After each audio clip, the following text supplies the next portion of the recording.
3 बेलपत्र, एक बेलपत्र में पीला चंदन, बीच वाली पत्ती। जिस दिन तुम्हें लगे कि मैं बहुत दुखी चल रही हूं और मेरा काम हो ही नहीं रहा, बहुत तकलीफ की जिंदगी चल रही है, कोई हाथ पकड़ने वाला नहीं है, कोई संभालने वाला नहीं है और बहुत तकलीफ हो रही, बहुत तकलीफ। उस समय पर एक बेलपत्री के बीच वाली पत्ती पर पीला चंदन, दूसरी पत्ती पर लाल चंदन और तीसरी पत्ती पर 11 चावल गीले, पानी में उसको थोड़ा सा भिगो लें या धो लें। 11 चावल गीले शिव जी की उस पत्ती पर रखी।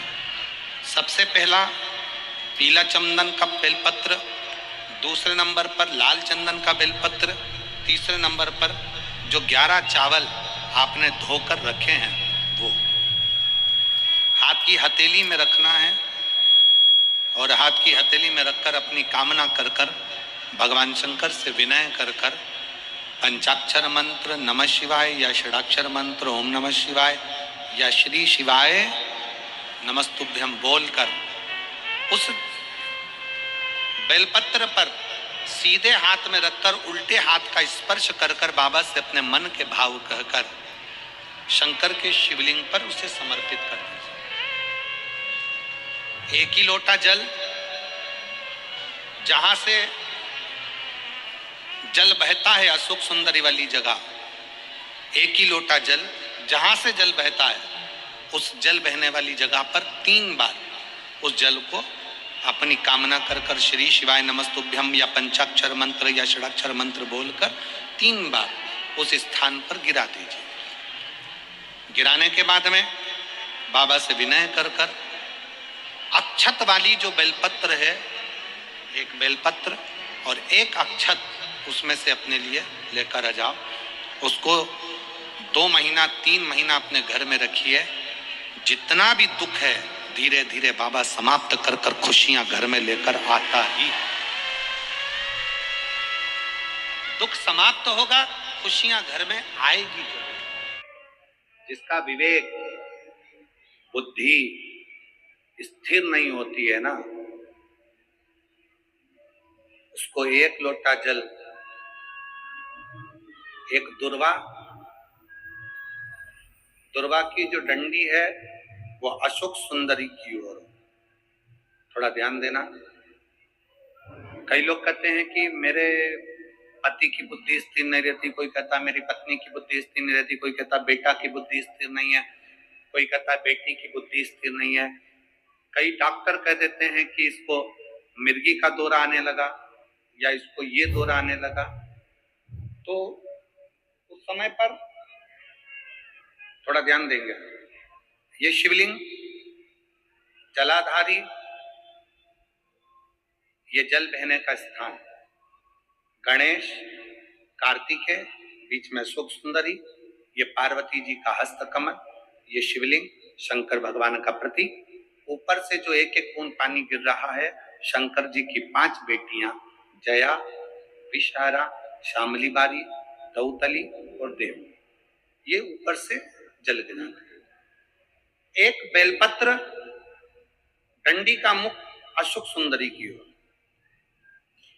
एक दुर्वा, डंडी का मुख अशोक सुंदरी की ओर, और जल चढ़ाने का स्थान 3। पहला, शिवलिंग का जल अगर इधर बह रहा है तो इधर खड़े होकर, दूसरा जल उसी पानी का एक ही लोटा, थोड़ा सा जल इधर से, थोड़ा इधर से खड़े होकर, थोड़ा इधर से खड़े होकर, कर्ण घंटेश्वर महादेव जो कि काशी में विराजते हैं, कर्ण घंटेश्वर महादेव के नाम से 3 स्थान से जल चढ़ाया जाए। और वो जल का आचमन, जिसका मस्तिष्क कामना करता हो, दिमाग कामना करता हो, स्थिर ना रहता हो, मिर्गी के भी अगर दौरे आते हो तो उस जल का भाग उसको अवश्य दीजिए। धीरे धीरे उसकी बुद्धि और विवेक काम करना चालू करेगा। और साथ में जो मिर्गी के दौरे आ रहे हैं, वो मिर्गी के दौरे भी, इसका एक प्रमाण आया है। इसमें एक पत्र पढ़ने के बाद में फिर आपको इसका वर्णन करेंगे। भारती हरि पवार में सूरत अड़ाजन, सूरत, तुम पढ़ के बता दो मेरे को क्या लिखा है।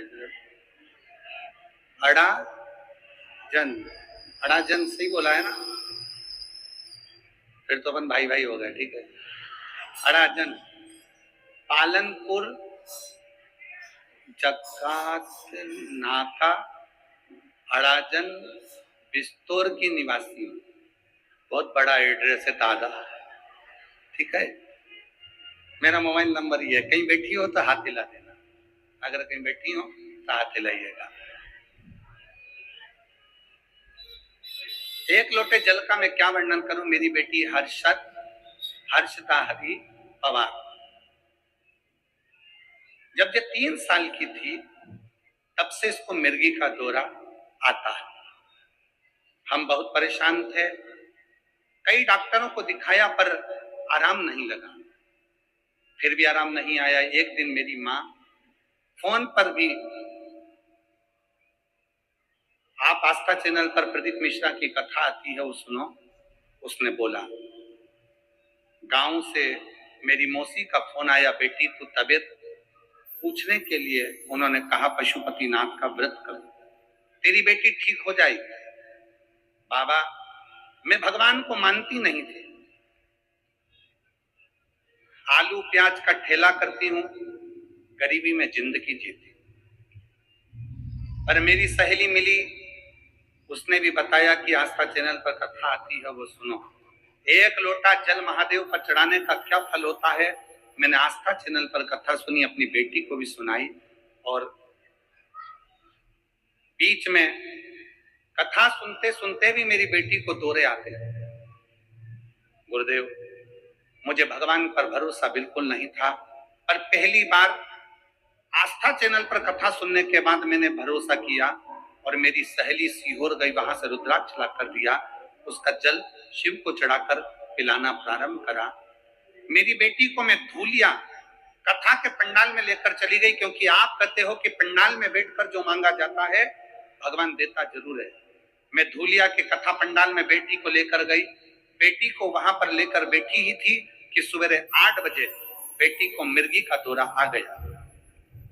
सुबह 8 बजे कथा पंडाल में जब मिर्गी का दौरा आया, पर मेरी बेटी हमेशा जब मिर्गी के दौरे में आती थी तो दिन भर पड़ी रहती थी, उठ नहीं पाती थी। उस दिन मेरी बेटी 1.5 घंटे के अंदर उठकर बैठ गई।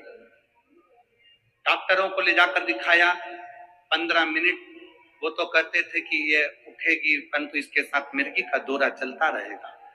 तब मेरी सहेली ने कहा तू चिंता मत कर, बाबा पर भरोसा कर, शंकर जी पर, और 1 लोटा जल चढ़ाना प्रारंभ कर। और मेरी बेटी पढ़ाई भी करने लगी और 1 लोटा जल भी चढ़ाने लगी। गुरुदेव, क्या कथा के पंडाल में ऐसा क्या है? कथा के पंडाल में ऐसा क्या है? गुरुदेव, 3 वर्ष की उम्र से मेरी बेटी को मिर्गी के दौरे आ रहे थे। वो आज की स्थिति में कॉलेज में पढ़ रही है और उसके दौरे आने के कारण वो विवेक से काम नहीं कर सकती थी। पर इस वर्ष धूलिया की कथा के बाद उसने B.Com फर्स्ट ईयर की पढ़ाई में उत्तीर्णता धारण करी। मिर्गी के दौरे के बाद धूलिया की कथा सुनकर हम 3 महीने, आप कहते हो 1.5 महीना नहीं हुआ, और 1.5 महीने बाद उसको आखिरी मिर्गी का दौरा आया। और दौरे आने के बाद आज तक उसको मिर्गी का दौरा नहीं आया। मैं बाबा को यहाँ प्रणाम कर रही हूँ, मैं शिव को नमन कर रही हूँ। तो शिव तत्व कह रहा है, भगवान शंकर की कथा कर, शिव उपासना। अगर कहीं बैठी हो तो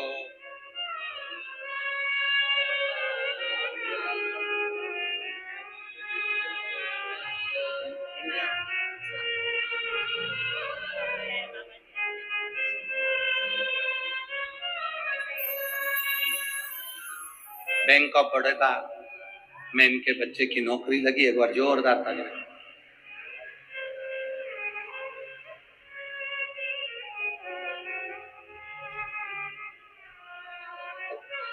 भारती हरि पवार अगर कहीं बैठे हों, सूरत के हैं, अड़ाजन के, तो वो एक बेलपत्र लेने के लिए आ सकते। शिव तत्व फिर ध्यान से सुनेंगे। शंकर का शिवलिंग, जलाधारी, जल बहने का स्थान, एक बेलपत्री जिसका डंडी का मुख जलधार बहने वाले स्थान पर हो, एक दुर्वा जिसका डंडी का भाग जल बहने वाले स्थान पर हो। कर्ण घंटेश्वर भगवान जो काशी में विराजते हैं, पहला जल जहां जल बहता है उसकी साक्षी में, दूसरा और तीसरा, 3 स्थान पर खड़े होकर कर्ण घंटेश्वर महादेव के नाम से अगर जल चढ़ाकर, तो जल का आचमन, जिसका विवेक काम नहीं कर रहा है, कोई बच्चा मानसिक विकलांग है, बुद्धि काम नहीं कर रही है, डॉक्टर ने कह दिया ये कोमा में चला गया है, वेंटिलेटर पर पड़ा हुआ है और विवेक काम नहीं कर रहा है, तो डॉक्टर का इलाज तो करवाओ, क्योंकि डॉक्टर शंकर का एक रूप है। जो दवाई दे वो भी खिलाओ, पर साथ में कर्ण घंटेश्वर का जल भी, उसका नाम लेकर चढ़ाकर वो जल भी अगर उसको आचमन कराया जाएगा तो जल्दी से जल्दी विवेक काम करना प्रारंभ करेगा। और अगर मिर्गी का दौरा आ रहा होगा तो वो मिर्गी का दौरा धीरे धीरे बंद होता चलेगा। एक बार वापिस बोलो, कौन से महादेव है? कर्ण घंटेश्वर।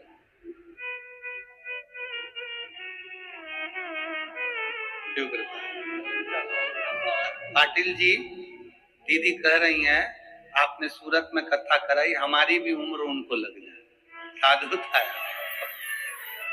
कभी बद्रीनाथ जी का दर्शन करने जाना तो घंटा कर्ण बद्रीनाथ जी के पास में विराज, वहां नारायण की भक्ति में कि मान लो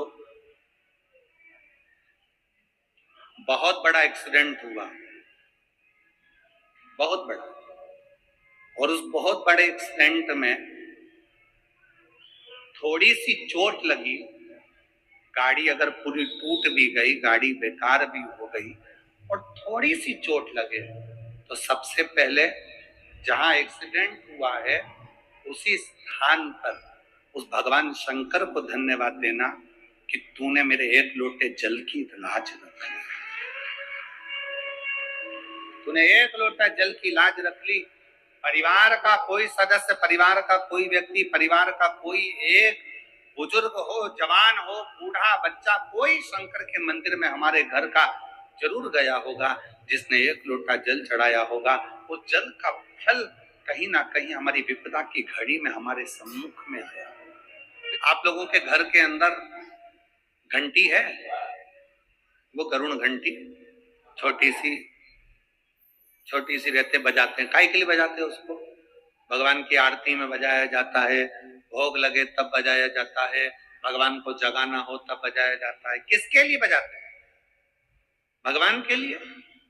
जम के बोलो जरा, उसको भगवान के लिए बजाते हो कि भगवान तुम भोजन करो, भगवान तुम जागो, भगवान तुम ये करो, भगवान तुम वो करो? नहीं। शिव महापुराण की कथा कहती है घंटी का नाद इसलिए करा जाता है कि अपनी बुद्धि को, अपने चित्त को केंद्रित करो भगवान के चरणों की ओर। और जितने घर में सदस्य हैं, घंटी की आवाज को सुनकर अपने विवेक को ये केंद्रित कर लें कि मेरे घर में मेरा लड्डू गोपाल, मेरे घर में मेरा ठाकुर, मेरे घर में मेरा राम, मेरे घर में मेरा दत्त, मेरे घर में मेरा हरि विठल, मेरे घर में मेरा विश्वनाथ, मेरे घर में मेरा सोमनाथ बैठा हुआ। घंटा कर्ण का नियम था, कहीं की बात नहीं सुनता था घंटा कर्ण। घंटा कर्ण का नियम था कि घंटे की आवाज को अपने कानों में उसने क्या कर रखा था कि बड़े बड़े घंटे अपने कानों में लटका कर रखे थे। बड़े बड़े घंटे, घंटों को लटकाने का कारण केवल इतना था कि व्यर्थ की बात मेरे कानों में ना जाए, व्यर्थ की बात मेरे कानों में ना जाए। इसलिए वो कानों में बड़े बड़े घंटे लटका कर रखता था। उसकी आवाज जब कहीं से निकलता था, तेज तेज चलता था, मुख को हिलाता था, घंटों की आवाज करता था कि कहीं से कोई शंकर की निंदा मेरे कानों में ना जाए, शिव की स्तुति केवल मेरे कानों में जाए, इसके सिवाय शंकर की ना निंदा ना किसी का कोई बात, ना निंदा, ना चुगली, ना कुछ आड़े टेढ़े शब्द मेरे कानों में जाए। आज के जमाने में दुनिया के लोग जब घर के बाहर से निकल कर जाते हैं तो ये सोच कर जाते हैं कि पड़ोसी के घर में झगड़ा क्यों हो रहा है, पूरी बात सुनकर जाना है। घंटा करने इससे दूर था। घंटा करने को ये बात अच्छी नहीं लगती थी कि कोई निंदा कर रहा है, चुगली कर रहा है, बुराई कर रहा है। अभी रायपुर की कथा में, अभी हाले कोसा की कथा में हमने एक बात कही थी, अपनी बड़ाई आपको अच्छी नहीं लगना चाहिए। भैया जो कुछ कर रहा है वो भोलेनाथ कर रहा है, मैंने कुछ नहीं करा, जो करेगा मेरा शंकर करेगा, जो किया मेरे शिव ने करा, जो करा मेरे शंकर ने करा। हमने पहले भी शिव महापुराण की कथा में कहा है, शिव महापुराण की कथा बांचने वाला पंडित प्रदीप मिश्रा नहीं है, शिव महापुराण की कथा करवाने वाला जजमान नहीं है, शिव महापुराण की कथा सुनने वाले आप नहीं हो। शंकर की कथा बांचने वाला भी शंकर है, शंकर की कथा करवाने वाला भी शंकर है, और कथा सुनने वाला भी शंकर है। निमित्त हम, आप स्वयं की बड़ाई और पड़ोसी की लड़ाई अगर आपको अच्छी लग रही है तो समझ लेना कि आप जिंदगी में कभी आगे नहीं बढ़ सकते, आप फेल, आप सक्सेस हो ही नहीं। क्योंकि आपको लगता है मैंने करा, मैंने करा, मैंने करा, मैंने करा। शिव महापुराण की कथा कहती है वो तो भोलेनाथ को कराना था इसलिए कर दिया, आपको आगे बढ़ाकर आपका हाथ परमात्मा ने पकड़कर आगे कर दिया। अपने भीतर अपनी बड़ाई मत लेकर आओ कि मैं करना ना। और पड़ोसी की लड़ाई अगर हो रही है, भगवान से प्रार्थना करो ये दोनों शांत हो, शांति बने, लड़े ना। बहुत अच्छा घर है, बहुत अच्छा बड़ा परिवार है, उनकी लड़ाई में तुम खुश मत हो कि कितना अच्छा हो रहा है, अच्छा है, सास बहू की खूब लड़ाई हो, भाई भाई की लड़ाई हो, परिवार की लड़ाई हो, ना ना। भगवान से प्रार्थना करो मेरे पड़ोसी अच्छे रहें, सुखी रहें, सर्वे भवन्तु। यक्ष घंटा कर्ण अपने कानों में बड़े बड़े घंटे लगा लेता था, किसी की निंदा ना सुन पाऊं, अब शब्द सहन ना कर पाऊं, ताने ना सुन पाऊं, गालियां ना सुन पाऊं। घंटा कर्ण अपने कानों में घंटे लगा